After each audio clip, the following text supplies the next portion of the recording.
말씀에 대한 태도라고 하는 제목으로 말씀 증거해 주시겠습니다.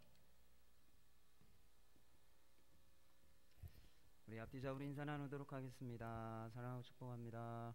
오늘 예배 잘 나오셨습니다. 반갑습니다.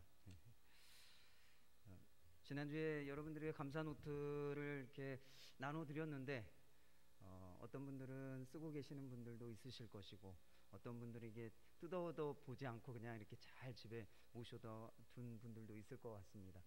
저도 지난 한 주간 동안 이 감사 노트를 써봤는데요, 자꾸 깜빡깜빡 잊어버리게 돼요. 그래서 잊어버렸다 그래서 다음날 이렇게 전날 거 생각하면서 이렇게 써보고 하는데, 그렇게 긴 시간이 들지는 않지만 익숙하고 훈련되어 있지 않기 때문에 자꾸 잊어버리고 이렇게 건너뛰게 되는 경우가 참 많은 것 같습니다.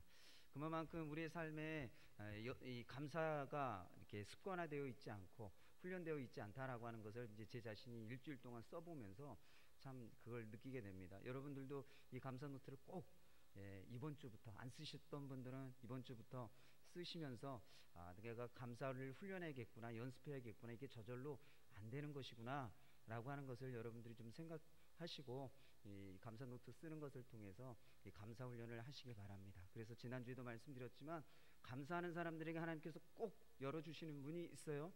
하나님과의 관계의 문을 열어주시고, 사람들과의 관계의 문을 열어주시고, 또 물질의 문도 하나님께서 열어주신다 라고 하는 것을 성경에서 우리에게 이야기하고 있습니다. 이 감사 노트를 쓰는 이 주간들을 통해서 여러분들이 그 감사로 인해서 열려지는 수많은 문들의 그 축복들을 경험할 수 있는 우리 믿음의 성도님들이 되시기를 바랍니다. 말씀을 전하도록 하겠습니다. 우리가 신앙생활을 할 때 아주 여러 가지 요소들이 있죠. 아주 중요한 요소들이 있는데, 신앙생활을 할 때 가장 중요한 요소가 있다면 무엇일까요? 어떤 분들은 예배, 기도, 찬양, 또 봉사, 헌신, 교제, 여러 가지 요소들을 말씀하실 겁니다. 근데 그 중에서 가장 중요한 요소가 있다고 한다면 그것은 하나님의 말씀이죠. 그래서 이 성경에 기록된 하나님의 말씀에 대해서 어떠한 태도를 취하느냐에 따라서 그 신앙생활이 달라진다라고 하는 것입니다. 우리가 성경에 기록된 이 하나님의 말씀과 상관없이 살아가면서 예배하고 기도하고 또 찬양하고 있다고 한다면 그것은 신앙생활이 아니라 그냥 종교활동을 하는 것이라고 할 수가 있습니다. 매일매일 하나님의 말씀인 성경을 듣고 읽고 연구하고 암송하고 묵상하는 것을 통해서 하나님이 주시는 그 말씀을 가지고 살아갈 때 우리가 건강한 신앙생활을 할 수 있다라고 하는 것이죠. 오늘 본문 말씀을 보면 예수님이 바리새인과 제자들과 대화를 나누십니다. 근데 이 대화를 자세하게 살펴보면 하나님의 말씀을 대하는 여러 가지 태도에 대해서 살펴볼 수가 있습니다. 그래서 본문 말씀을 통해서 우리가 하나님의 말씀에 대해서 어떠한 태도를 취해야 하는지를 살펴보고자 합니다. 말씀을 대하는 첫 번째 태도는 하나님의 나라와 구원과 복음에 관심을 가지는 것입니다. 1절 말씀에 보면 예수님께서 갈릴리를 떠나 예루살렘으로 가시기 위해서 요단강을 건너 유대 지역에 이르셨습니다. 그때 많은 무리들이 예수님에게 나와 예수님을 따랐죠. 그래서 그 가운데 무리 가운데 이 병든 자들을 고쳐 주셨어요. 오늘 3절 말씀에 보면 바리새인들이 그때 예수님께 나와 묻습니다. 어떤 이유가 있으면 아내를 버려도 되는지를 물었습니다. 이 이야기는 이혼에 대한 질문이에요. 예수님께 이혼에 대한 질문을 하고 있는 것입니다. 그런데 이런 이혼에 대한 질문을 하는 이유는 예수님을 고발하기 위해서 시험하기 위한 목적이었습니다. 마태복음 5장 32절 말씀에 보면 예수님께서 음행한 이유가 아니라고 한다면 이혼해서는 안 된다라고 말씀하고 있습니다. 그 이야기는 근본적으로 예수님은 이혼하는 것을 반대하신다라고 하는 것을 말씀하고 있는 것이죠. 바리새인들은 예수님이 이혼을 반대한다라고 하는 것을 알고 있었습니다. 그래서 예수님께서 그것을 이혼에 대해서 반대한다라고 하는 것을 알고 있기 때문에 예수님에게 이러한 질문을 하는 것이에요. 모세의 율법에 의하면 이혼을 하도록 허락되어져 있습니다.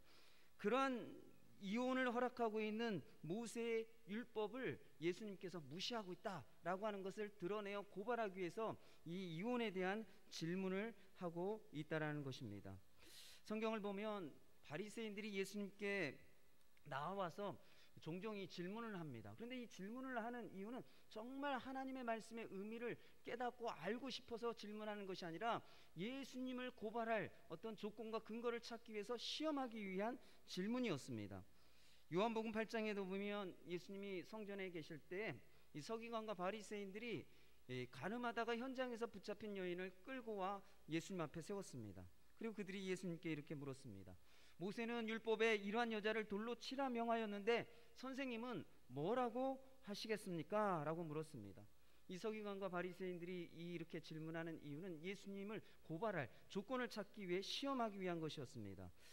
로마법에는 유대인들에게는 사용할 권한을 주지 않았습니다.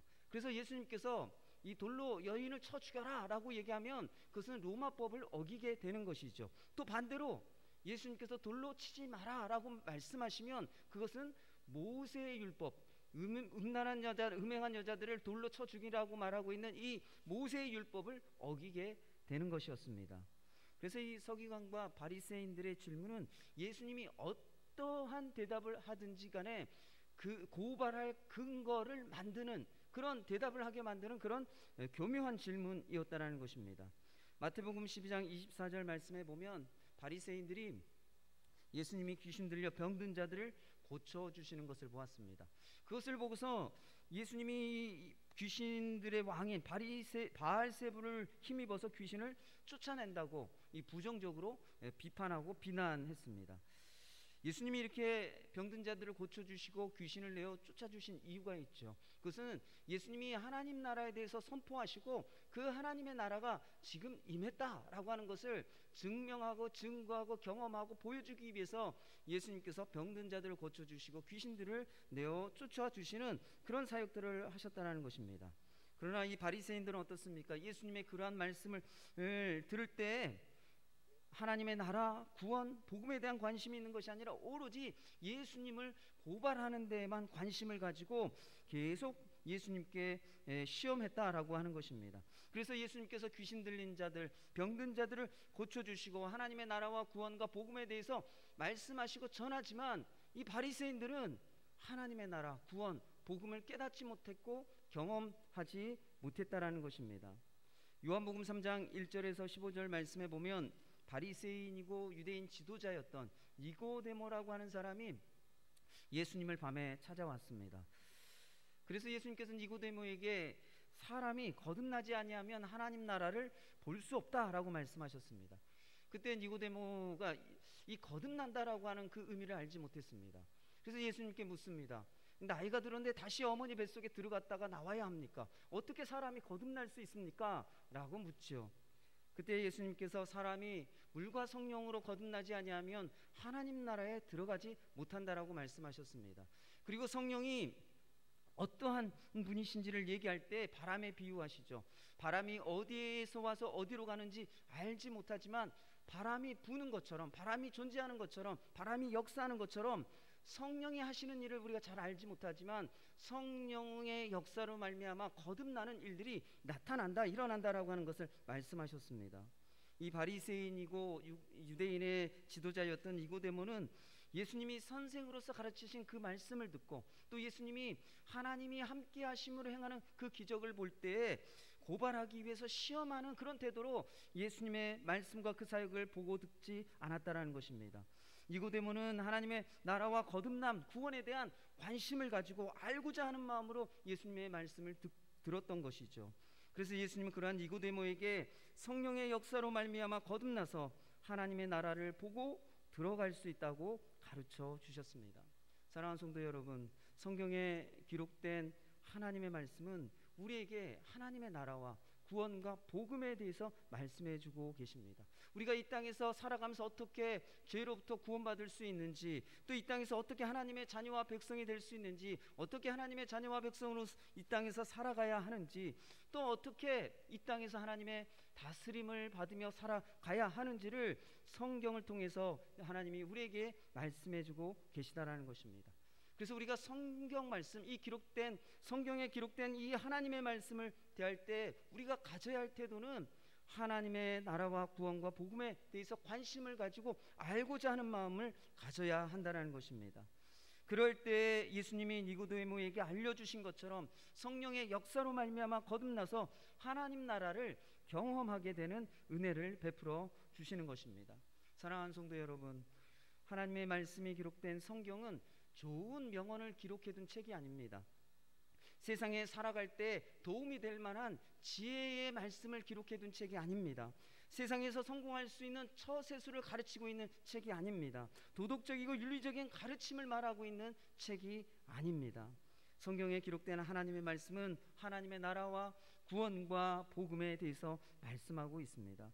그래서 여러분들이 하나님의 말씀을 대할 때마다 하나님의 나라와 구원과 복음에 관심을 가지고 알고자 한다고 한다면 하나님의 나라와 구원과 복음을 경험하게 되고 그 은혜를 누리게 되는 그런 축복이 있다라는 것입니다. 사랑하는 성도 여러분, 여러분들 하나님의 말씀을 대할 때마다 정말 그 말씀을 통해서 하나님이 우리에게 말씀하신 그 하나님의 나라와 구원, 그 복음을 여러분들이 알고자 하고 경험하게 되어지는 믿음의 성도님들 되시기를 축원합니다. 말씀을 대하는 두 번째 태도는 말씀을 본래 그대로 믿고 받아들이고 따라야 한다는 것입니다. 다시 한번 말씀을 드리면 말씀을 대하는 두 번째 태도는 말씀을 본래 그대로 믿고 받아들이고 따라야 한다는 것이에요. 마태복음 19장 4절과 5절 말씀해 보면 이혼에 대한 바리새인들의 질문에 예수님께서 창세기 2장 24절 말씀을 가지고 대답을 하셨습니다. 창세기 2장 24절 말씀해 보면 하나님이 남자와 여자를 창조하시고 남자가 부모를 떠나 그의 아내와 합하여 둘이 한 몸을 이룰지로다 라고 말씀하고 있습니다. 예수님께서 이 말씀을 언급하시면서 하나님이 남녀를 하나로 짝을 지어 짝이 되도록 하셨기 때문에 사람이 나누지 못한다라고 말씀하셨습니다. 그것은 결혼하여 남녀가 한 몸이 되는 것이 하나님의 창조 질서이기 때문에 이혼이라고 하는 것은 하나님의 창조 질서에서 하나님의 창조 의도에서 벗어나는 것이라고 말씀하고 있는 것이죠. 그래서 7절 말씀에 바리새인들이 예수님께 이렇게 묻습니다. 그러면 어찌하여 모세는 이혼 증서를 주어서 버리라 명하였나이까? 라고 이렇게 질문하고 있습니다. 이 바리새인들의 질문은요, 이 모세의 율법을 보면 이혼을 하도록 허락하게 되어 있습니다. 그 모세의 율법을 가지고 예수님께 질문하는 것이죠. 그래서 예수님께서 8절 말씀에 이렇게 대답을 하십니다. 모세가 사람들의 마음의 완악함 때문에 아내를 버리는 것을 허락한 것이지 하나님의 본래 의도는 하나님이 이혼을 허락하지 않는 것이다 라고 이렇게 예수님께서 대답을 하시죠. 예수님은 그렇기 때문에 누구든지 음행한 이유 외에 아내를 버리고 다른 데에 장가드는 자는 간음한 것이라고 말씀하셨습니다. 이 바리새인들의 질문과 예수님의 대답을 좀 더 자세하게 살펴보면 이 바리새인들이 하나님의 말씀, 이 율법에 대해서 어떠한 태도를 가지고 어떻게 그 말씀을 해석하고 적용했는지를 알 수가 있습니다. 바리새인들이 이혼에 대한 질문을 할 때, 예수님께 질문을 할 때 근거로 삼은 말씀이 신명기 24장 1절 말씀입니다. 신명기 24장 1절 말씀 우리가 함께 좀 읽어보도록 하겠습니다. 신명기 24장 1절 말씀입니다. 함께 읽어보겠습니다. 시작. 사람이 아내를 맞이하여 데려온 후에 그에게 수치되는 일이 있음을 발견하고 그를 기뻐하지 아니하며 이혼 증서를 써서 그의 손에 주고 그를 자기 집에서 보낼 것이요. 신명기 24장 1절 말씀을 보면 사람들의 마음의 그 완악함 때문에 쉽게 이혼하고 함부로 아내를 버리는 것을 막기 위해서 이 모세의 율법을 만들었다는 겁니다. 근데 이 모세의 율법이 제한하고 있는 것은 아내에게 수치되는 일이 있을 때에만 이혼할 수 있다는, 그 외에는 이혼할 수 없다는 것입니다. 그리고 이혼을 할 때에는 반드시 이혼 증서를 쓰는 아주 까다로운 절차를 밟아야만 이혼할 수 있게끔 제도화했다는 겁니다. 그럼 이 모세의 율법은요, 이혼을 허락하기 위해서 만든 제도입니까? 아니면 이혼을 하지 못하도록 막기 위해서 만든 제도입니까? 후자이죠. 후자. 사람들이 너무 약해서 그냥 마음대로 아내를 버리고 함부로 아내를 버리니까 그것을 막기 위해서 음행한 이유 외에는 아내를 버릴 수 없다, 이혼할 수 없다라고 못을 박은 거예요. 그리고 이혼을 하려고 하면 이혼 증서라고 하는 아주 까다로운 절차를 해야지만 이혼을 할 수 있도록 아주 절차도 까다롭게 만들었다는 겁니다. 그것은 이혼을 허락하는 것이 아니에요. 쉽게 이혼하지 못하도록 이혼을 막기 위해서 이 모세의 율법을 제정한 것이죠. 예수님 당시에 유대 학파 중에 샴마이 학파와 힐랄 학파라고 하는 두 학파가 있었습니다. 근데 이 두 학파가요, 신명기 24장 1절 말씀에 수치되는 일, 이 수치되는 일이 어떤 의미냐라고 하는 것을 해석하는 것을 가지고 논쟁이 붙었습니다. 이 샴마이 학파는 이 수치되는 일은 간음이라고 이해를 했어요. 그래서 간음할 때만 이혼할 수 있다라고 주장하는 것이 이 샴마이 학파입니다. 근데 힐렐 학파는 이 수치되는 일을 아주 넓게 해석했습니다. 그래서 어떤 의미로 해석했는가 하면, 남편을 기쁘게 하지 못하는 모든 이유, 남편을 기쁘게 하지 못하는 모든 이유가 수치되는 일이다라고 이렇게 해석을 했어요. 그래서 예를 들면 이런 겁니다. 아이를 낳지 못하면 이혼 사유가 돼요. 또 그뿐만이 아니라 요리를 잘못해서 빵을 태우잖아요. 그럼 이혼 사유가 돼요.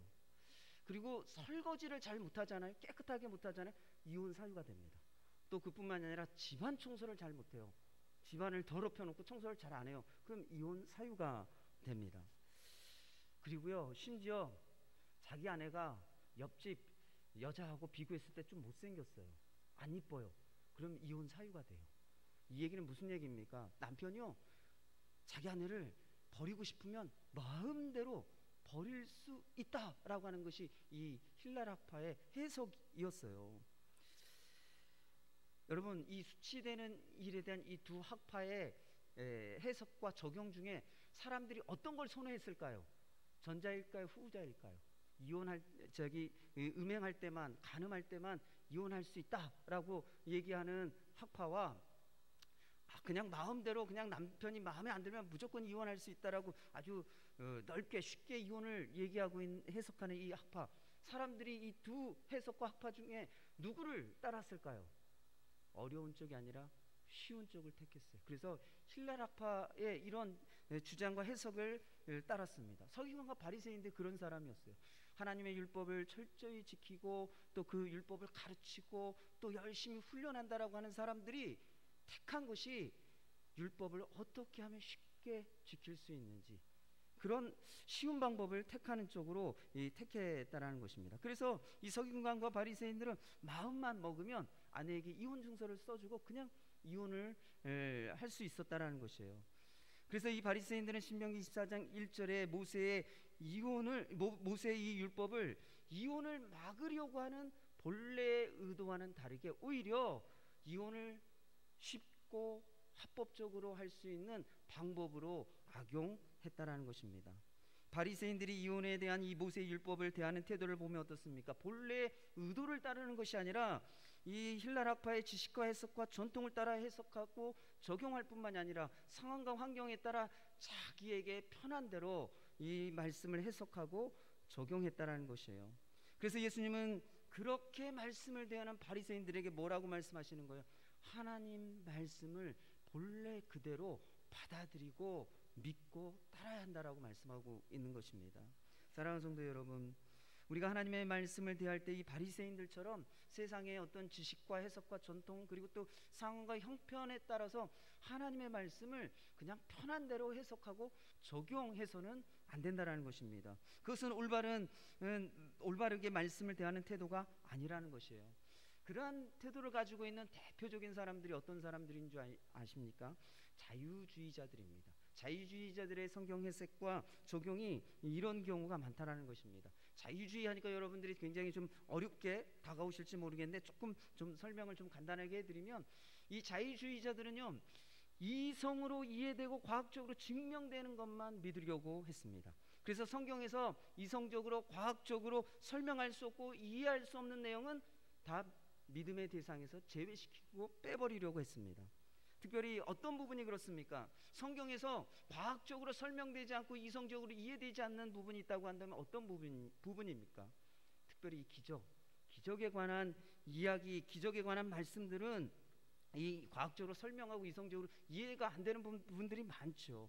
그래서 이 자유주의자들은 성경에서 기적과 같은 것들은 역사적인 사실이라고 믿지 않았습니다. 그리고 그리스 신화나 단군 신화처럼 신화적인 허구적인 이야기라고 생각했습니다. 그래서 이 자유주의자들은요, 이스라엘 백성들이 홍해를 건넌 사건을 어떻게 이해하는가 하면 성경 그대로 믿고 받아들이고 따르지 않습니다. 출애굽기 14장에 이스라엘 백성들이 홍해를 건넌 사건을 어떻게 합리적으로 이성적으로 설명을 하는데, 어떻게 설명하는가 하면 이 홍해가 깊은 바다가 아니라 갈대로 뒤덮인 얕은 바다이기 때문에 사람들이 건널 수 있었다라고 이렇게 해석하고 있습니다. 사랑하는 성도 여러분, 오늘날 우리가 이성과 과학을 중요하게 여기는 시대의 흐름 속에 살아가고 있지요. 그래서 우리가 그 영향으로 이 자유주의자들처럼 성경에 기록된 하나님의 수많은 역사들, 수많은 기적의 사건들을 우리가 믿지 않는 경우가 참 많습니다. 오늘날 성도들 가운데에는 하나님이 천지 창조하셨다는 것을 믿지 않습니다. 하나님이 인간을 창조하셨다라고 하는 것을 믿지 않습니다. 또 그뿐만이 아니라 예수님이 동정녀 탄생했다라고 하는 것을 믿지 않습니다. 또한 예수님이 죽으시고 부활하셨다라고 하는 사실 또한 믿지 않는 성도들도 참 많습니다. 그런 분들이 왜 교회를 왜 다닐까요? 왜 신앙을 왜 가질까요? 아니, 하나님이 세상을 창조하시고 인간을 창조하셨다는 것들 믿지 않고, 그리고 예수님이 죽으시고 부활하셨다라고 하는 이런 사실들, 놀라운 기적의 사건들을 믿지 않는데 교회를 다니시는 이유가 뭘까요? 신앙을 가지는 이유가 뭘까요? 많은 분들이 이런 생각을 합니다. 기독교나 불교나 모든 종교는 마음의 평안과 위안을 얻기 위해서 믿는 것이지, 성경의 그런 허무맹랑한 이야기를 어떻게 오늘날 시대에 그런 것을 믿고 신앙생활을 해? 그냥 마음의 평안, 위안 얻으면 그게 다지. 성경의 허무맹랑한 이야기는 그냥 그런 얘기가 있나 보다, 그냥 단군 신화처럼, 그리스 로마 신화처럼 그렇게 이야기 스토리로, 허구적인 이야기로 그냥 재밌게 즐겁게 그냥 듣는 것이지, 많은 분들이 그렇게 생각한다는 것입니다. 일본의 유명한 영적 지도자였던 우찌무라 간조라고 하는 분이 계셨습니다. 하루는 그에게 어떤 한 대학생이 찾아와서 심각하게 질문을 했습니다. 우찌무라 선생님, 저는 성경에 나오는 모든 기적들을 믿을 수가 없습니다.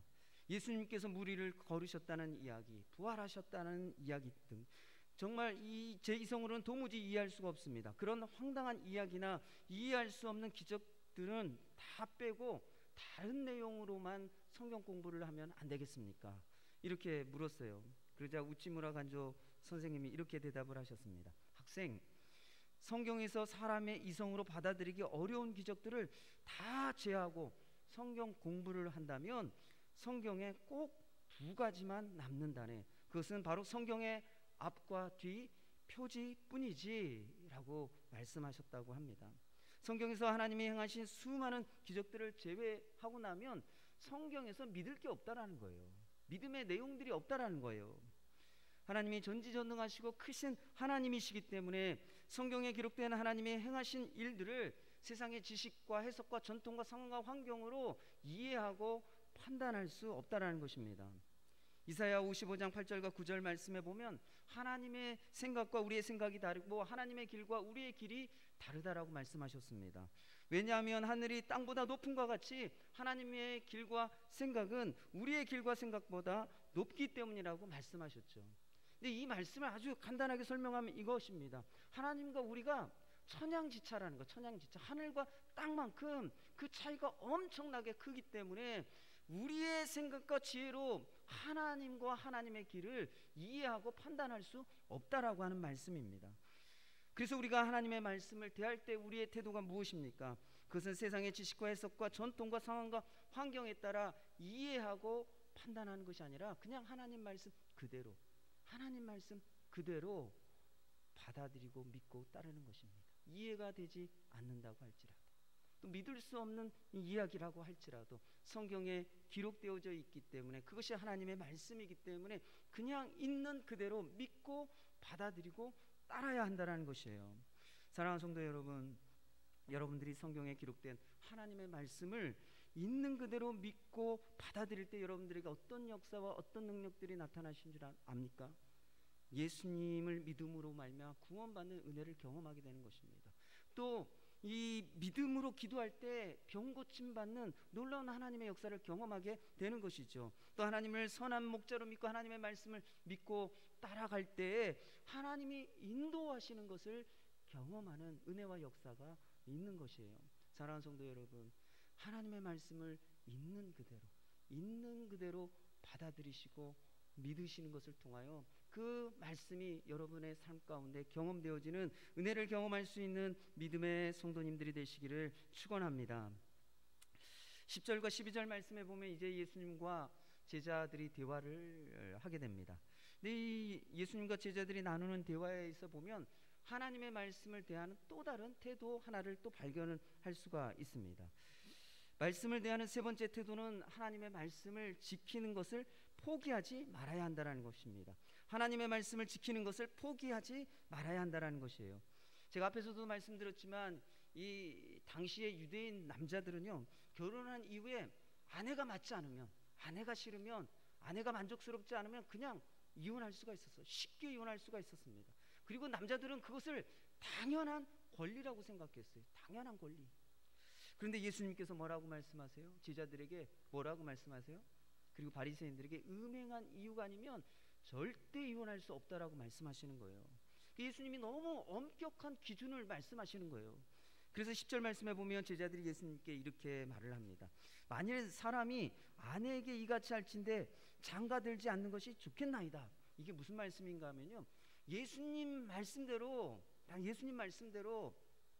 이 음행한 이유 외에는 이혼할 수 없다고 한다면, 아니 어떻게 결혼이 부담돼 갖고 어떻게 결혼할 수 있겠습니까? 마음에 안 들면 또 불만이 있고 또 좀 아내가 좀 못생기고 또 집안일 잘 못하면 좀 버릴 수 있어야죠. 그렇게 안 하고 어떻게 결혼합니까? 이게 당시 모든 남자들이 갖고 있는 권리인데 그 권리를 행사하지 말라고 말씀하시면 어떻게 부담돼서 결혼을 합니까? 살아보고 안 맞으면 헤어져야죠. 그래야지 결혼에 대한 부담감 없이 할 수가 있죠. 그래서 예수님 말씀 그 높은 기준 따르기도 어렵고 부담되기 때문에 차라리 그렇다면 결혼 안 하고 그냥 독신으로 사는 게 낫겠네요 라고 얘기하는 거예요. 예수님의 말씀의 그 기준이 높기 때문에, 너무 부담되고 어렵고 힘든 말씀이기 때문에, 지키기 힘든 말씀이기 때문에 그냥 차라리 포기하겠다라는 거예요. 그리고 쉬운 방법을 택하며 살겠다라고 하는 것이 이 제자들이 하나님의 말씀을 대하는 태도였다라는 것입니다. 그래서 11절 말씀에 보면 예수님께서 뭐라고 말씀하세요? 독신은 특별한 사람들에게만 주어진 것이다라고 말씀하세요. 일반적인 사람이 아니라 이 독신은 특별한 사람, 특별히 세 부류의 세의 경우에 대해서 말씀하시죠. 그래서 예수님께서 이 특별한 경우에 해당되는 자만이 결혼을 하지 않는 것이고, 일반적으로 결혼한 자라고 한다면 이혼하지 않고 사는 것이 하나님의 본래 의도다라고 말씀하고 계시는 것입니다. 제자들은 예수님이 말씀하시는 기준이 너무 높기 때문에 너무 어려운 말씀이고 지킬 수 없는 말씀이라고 여기고 그 말씀을 지키는 것을 포기하고 쉬운 방법을 택한 것이죠. 그래서 예수님과 제자들의 대화를 보면 이 제자들이 말씀을 대하는 태도는 지키기가 어려운 말씀은 포기한다. 그리고 쉬운 방법을 택한다라고 하는 것이었습니다. 여러분, 마태복음 5장을 이 산상수훈이라고 말을 합니다. 근데 이 산상수훈에는 정말 주옥같이 유명한 너무나도 탁월한 말씀들이 참 많이 들어있어요. 그런데 문제는 뭔지 아세요? 너무나도 좋은 말씀인데 지키기가 너무너무 어려워요. 너무너무 부담스럽고 힘든 말씀들이 기록되어 있어요. 마태복음 5장 38절에서 48절 말씀에 보면 율법에는 눈은 눈으로 이는 이로 갚으라 라고 얘기하고 있습니다. 맞았으면 한 대 때리라는 거예요. 뺏어갔으면 가서 빼앗긴 만큼 뺏어 오라는 거예요. 받은 대로 해주라는 거예요. 율법은 그렇다라는 겁니다. 그런데 예수님은 그 율법대로 행하지 말고 뭐라고 말씀하세요? 악한 자를 대적하지 말라고 말씀하셨습니다. 그래서 여러분들이 잘 알고 있는 것처럼 오른뺨을 맞으면 어떻게 하라고요? 왼뺨을 돌려대고, 그리고 이 고발을 하여 속옷을 가지고자 하면 겉옷까지 내주고, 그리고 억지로 오리를 가자고 하면 심리까지 동행해 주라고 말하고 있어요. 뺏고 나를 괴롭히는 사람들을 향하여 넉넉히 주라는 거예요. 넉넉히. 빼앗고자 하면 빼앗고자 하는 것, 빼앗으려고 하는 것보다 더 많이 주라고 얘기하고 있습니다. 그러면서 예수님께서 이렇게 말씀하시죠. 너희 원수를 사랑하고 너희를 박해하는 자를 위하여 기도하라. 하늘에 계신 너희 아버지의 온전하심과 같이 너희도 온전하라 라고 말씀하셨어요. 참 좋은 말씀인데 이 말씀을 지키기가 얼마나 어렵고 힘든 말씀입니까? 너무너무 부담되는 말씀이죠. 그래서요, 어떤 성경학자는 이렇게 이 말씀을 보고 있어요. 이런 말씀은 이 땅에서 사람이 지켜 행할 수 없는 말씀이다. 그래서 이건 천국에 가서나 실천할 수 있는 말씀이지 이 땅에서는 지켜 행할 수 있는 말씀이 아니기 때문에 천국에 가면 그렇게 살게 돼라고 하는 것을 천국에서의 삶을 얘기하는 것이다 라고 이렇게 성경을 해석하는 분들도 있어요. 여러분이 이러한 말씀을 지키기가 어렵고 힘들기 때문에, 부담스럽기 때문에 수고하고 무거운 짐처럼 우리가 느껴지고, 그래서 이런 말씀대로 사는 것을 사실은 포기하고 살아가는 경우가 참 많습니다. 여러분, 이런 말씀들은 어떻습니까?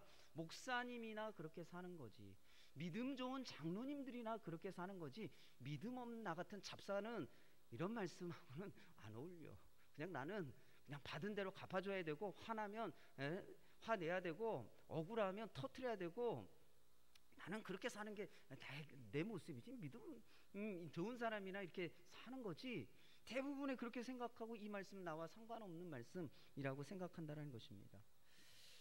요한 웨슬레 목사님이 어느 지방에 가서 연합 집회를 하게 되셨습니다. 사람들이 구름대처럼 막 몰려들었어요.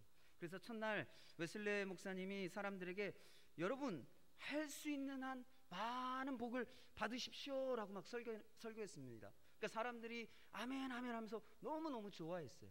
그리고 둘째 날 더 많은 사람들이 모였습니다. 웨슬레 목사님이 또 그들에게 여러분 할 수 있는 한 많이 저축하십시오 이렇게 말씀을 선포하니까 사람들이 또 아멘 아멘 하면서 정말 많은 은혜를 받았어요.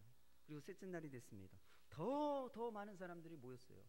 그래서 목사님이 그들에게 이렇게 설교하셨습니다. 여러분, 여러분의 것을 줄 수 있는 한 많이 주십시오. 많이 복을 받고 많이 저축했으면 이제 그 복 받은 거, 저축한 거 다른 사람들에게 많이 나눠주십시오. 설교 중간쯤 되자 이 양주오장으로 이 떼돈을 번 부자 한 사람이 이 설교를 점점 들으면서 얼굴빛이 이렇게 달라지더니 슬그머니 일어나서 자리를 떠났습니다. 그러자 주변에 있던 사람들이 여기저기서 그 사람이 빠져나가는 것을 보며 따라서 빠져나가기 시작했습니다. 이렇게 성도들 가운데에는 지키기 어렵고 힘든 말씀을 들으면 그 말씀을 부담스럽게 생각하고 수고하고 무거운 짐처럼 여기고 그 말씀을 포기해버리는 경우가 많다라는 것이에요. 사랑하는 성도 여러분, 하나님이 우리에게 말씀을 주셨을 때에는 그 말씀을 지켜 행하라고 주신 말씀이죠. 그런데 그것이 너무 부담스러워요. 수고하고 무거운 짐처럼 여겨져요. 그럴 때 우리가 어떻게 그 말씀을 지켜 행할 수 있겠습니까? 방법이 무엇입니까? 창세기 29장을 보면 야곱이 삼촌 라반 집에 머물 때 삼촌 라반의 일을 도와주었습니다. 그래서 삼촌 라반이 이게 공짜로 야곱에게 일을 시킬 수 없으니까 일한 것에 대한 보수를 주겠다라고 얘기를 했어요. 무엇을 보수로 줄까? 라고 얘기했더니 야곱이 한 가지 요청을 합니다. 삼촌 라반의 딸 라헬을 사랑하기 때문에 라헬을 아내로 주면 삼촌 라반의 일을 7년 동안 무보수로 섬기겠습니다 라고 얘기했어요. 그러자 이 삼촌 라반이 그 제안을 허락하고 받아들였습니다. 창세기 29장 20절 말씀에 보면 야곱이 라헬과 결혼하기 위해서 7년 동안 일을 했는데 그녀를 사랑하는 까닭에 7년을 며칠같이 여겼다라고 말씀하고 있습니다. 야곱이 라헬을 사랑했기 때문에 라헬을 얻기 위해서 무보수로 수고한 그 7년의 시간이 긴 시간이 아니라 정말 짧은 시간이었다라고 얘기하고 있죠. 금방 지나갔다라고 얘기하고 있습니다. 그것은 라헬을 사랑하기 때문에 삼촌을 위해서 하는 그 수고, 그 일들이 수고롭게 여겨지지 않았다라는 것이죠. 사랑하는 성도 여러분, 사랑에는 수고가 따르지만 사랑하기 때문에 그 수고를 부담스럽고 수고하고 무거운 짐으로 여기는 것이 아니라 쉽고 가벼운 짐으로 여기는 것입니다. 아내들이 매일매일 하는 일이 어떤 일입니까? 밥 짓고 청소하고 빨래하고 그 일을 매일매일 하죠. 그 일을 30년, 40년 한다고 한번 생각해 보십시오. 그 일이 얼마나 부담되고 수고하고 무거운 짐이겠습니까? 여러분들이 결혼할 때 아내에게, 남편이 아내에게 나를 위해서 매일매일 밥을 해주고 청소를 해주고 또 이게 빨래를 하는 그 일을 30년, 40년, 50년 동안 주구장창 해줄 수 있겠어? 나와 결혼해 주시오. 만약 이런다고 한다면 아마 모든 여자들이 결혼 안 할 겁니다. 아, 미쳤어?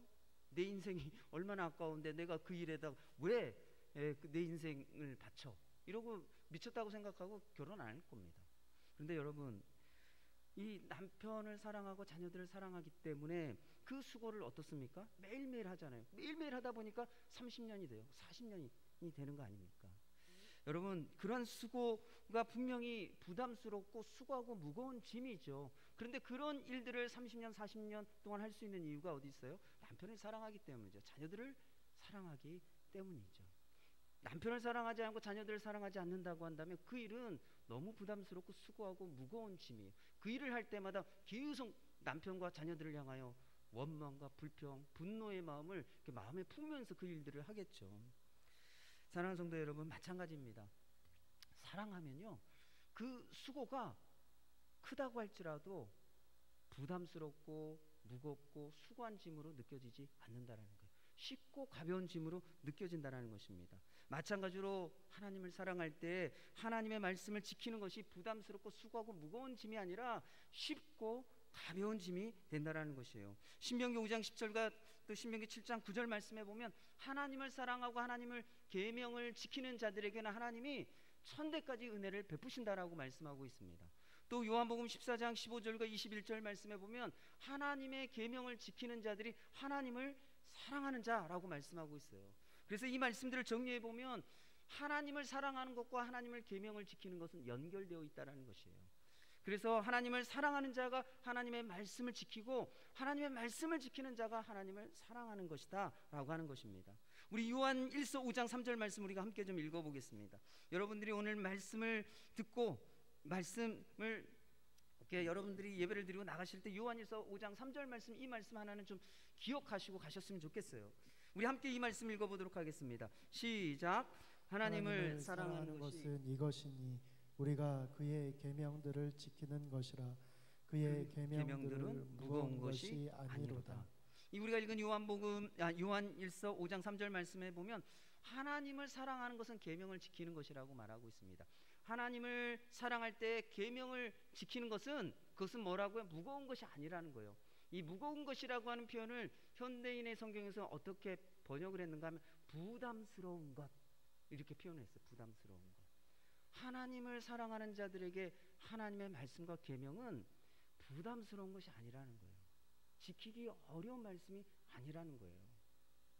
사랑하는 성도 여러분, 그래서 우리가 지키기 어렵고 힘들기 때문에 부담스럽고 수고하고 무거운 짐과 같은 하나님의 말씀이 있을 때 어떻게 해야 돼요? 내가 그 말씀을 지키려고 애쓰고 노력하는 것이 아니라 하나님을 더 사랑하게 해주세요. 하나님을 더 사랑하게 해주세요. 그때 그 부담감 그리고 그 수고하고 무거운 짐이라고 느껴지는 그 말씀이 쉽고 가벼운 짐이 되어 그 말씀을 지켜 행하는 삶을 살 수 있다는 것입니다. 사랑하는 성도 여러분, 성도로서 하나님의 말씀을 대할 때의 태도가 무엇이에요? 하나님을 사랑함으로 하나님의 말씀을 지키는 것입니다.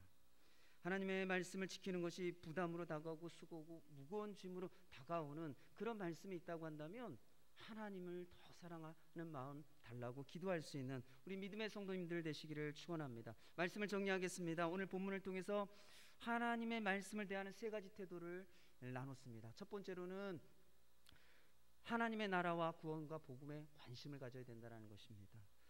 그럴 때 그 말씀을 통해서 우리가 하나님의 나라와 구원과 복음을 깨닫고 경험하게 되는 것이죠. 두 번째 태도는 하나님의 말씀을 본래 그대로 믿고 받아들이고 따라야 한다는 것이에요. 그럴 때 우리가 말씀이 말하고 있는 것처럼 우리가 구원을 경험하게 되고 또 병 고침의 은혜들을 경험하게 되는 것이고 하나님의 인도하심을 경험하게 되는 것이죠. 또 세 번째 말씀을 대하는 태도가 무엇입니까? 하나님의 말씀을 지키는 것을 포기하지 않는 것이에요. 하나님을 사랑할 때 하나님의 말씀을 온전히 지킬 수 있다라는 것입니다. 이제 우리가 들은 말씀을 가지고 함께 기도하기를 원합니다. 하나님의 말씀을 믿어지지 않는 말씀들이 있다고 한다면 여러분 있는 그대로 주님 하나님의 말씀을 있는 그대로 제가 받아들이고 믿고 따를 수 있게 해달라고 기도하시기 바랍니다. 그리고 또 여러분들에게 부담스럽고 수고하고 무거운 짐처럼 느껴지는 말씀이 있습니까? 그렇다면 주님 그 말씀을 지켜 행할 수 있도록 제게 하나님을 사랑하는 마음을 좀 부어주십시오. 제가 억지로 하기 싫은데 억지로 하는 게 아니라 하나님을 사랑함으로 그 말씀을 지켜 행할 수 있도록 하나님 더 사랑하게 해달라고 이 시간 기도하시기 바랍니다. 기도하겠습니다. 사랑하며 충만하신 아버지 하나님, 오늘 말씀을 대하는 세 가지 태도를 우리가 하나님 본문 말씀을 통해서 살펴보았습니다. 우리에게 말씀을 통하여 하나님의 나라와 구원과 복음에 대해서 말씀하고 계시기에 우리가 그것에 관심을 가지게 도와주옵소서. 우리가 그것을 알고자 하는 마음을 좀 가지게 도와주옵소서. 그래서 실제로 하나님의 나라를 경험하고 구원을 경험하고 복음이 무엇인지를 깨닫게 되어지는 그런 역사와 은혜가 있게 해주시기를 간절히 소망합니다. 성경에 수많은 하나님의 역사들과 기적들이 기록되어 있습니다. 주님, 그 기적과 그 하나님의 역사들을 있는 그대로 우리가 받아들이고 믿을 수 있는 우리 성도들 되게 도와주옵소서. 우리가 이성적으로 또 이해가 되지 않는다라고 할지라도 그냥 있는 그대로 하나님의 말씀이기 때문에 있는 그대로 과감하지 아니하고 우리가 받아들일 수 있는 우리 믿음의 성도들 되게 하여 주셔서 하나님 말씀을 경험하는 성도들 되게 도와주옵소서. 또 아버지 하나님, 우리가 하나님을 정말 사랑함으로 무거운 그 하나님의 말씀을 가벼이 여기며 지킬 수 있는 우리 믿음의 성도들 되게 하여 주시길 간절히 원합니다. 사랑에는 수고가 따르지만 그 수고가 무거운 짐, 부담이 아니라 가볍고 쉬운 짐이 될 수 있도록 주께서 우리에게 하나님을 더 사랑하는 마음을 부어주옵소서. 그래서 하나님의 계명을 지킴으로 하나님을 사랑하고 하나님을 사랑하기 때문에 계명을 지키는 믿음의 성도들 되어지도록 주님 역사하여 주옵소서. 주님 감사합니다. 하나님의 말씀을 우리가 대할 때마다 하나님이 우리에게 살라고 지켜 행하라고 주신 말씀인 것을 기억하고 또 그 말씀을 대할 때마다 그 말씀이 우리의 삶 가운데 경험되어지기를 간절히 소망하며 하나님 말씀 앞에 설 수 있는 우리 믿음의 성도들 되게 하여 주옵소서. 감사드리고 이 모든 말씀 예수님의 이름으로 기도드립니다. 아멘. 찬송가 546장 찬송하시겠습니다.